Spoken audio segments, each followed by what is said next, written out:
আল্লাহ অনেকে অনেক পেরেশানিতে আছে, এমন পেরেশানি আছে মুখ ফুটে বলতে পারে না, কাউকে বলার ভাষা নেই।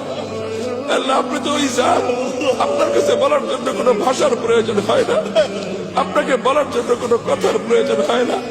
আল্লাহ আপনি তো মানুষের অন্তরের খবর জানেন, দিনের খবর জানেন। আলিম বিমা ফিস সুদূর।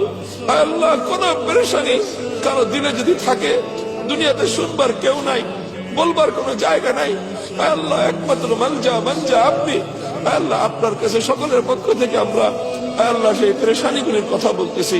আল্লাহ সকলের পেরেশানিকে আপনি দূর করে দেন। আল্লাহ আমাদের বাবা মা অনেকে কবরে শুয়ে আছে, আল্লাহ জানি না মমতাময়ী মা কেমন আছে, আল্লাহ জন্মদাতা বাবা কেমন আছে জানি না। আল্লাহ আল্লাহ বাবা মাকে কবরের মধ্যে শান্তিতে রাখেন। আল্লাহ অনেকে তাদের আমর কলিজার টুকরোর সন্তানকে কবরে শুয়ে আসছে। আল্লাহ সেই সন্তান, আল্লাহ যে সন্তান একটু ঘুমাইতে না পারলে মায়ের ঘুম হতো না, বাবার ঘুম হতো না, সেই বাবা নিজের হাতে নিজের সন্তানকে কবরে শুয়ে আসছে। আল্লাহ সেই বাবার সন্তানকে আল্লাহ আপনি সারা হাতের সাথে রাখেন। আল্লাহ এই ভূখণ্ডের জন্য অনেক মানুষ অনেক রক্ত দিয়েছে, অনেক চোখের অশ্রু দিয়েছে। আল্লাহ এই ভূখণ্ডের উপর শত্রুর চোখ পড়েছে।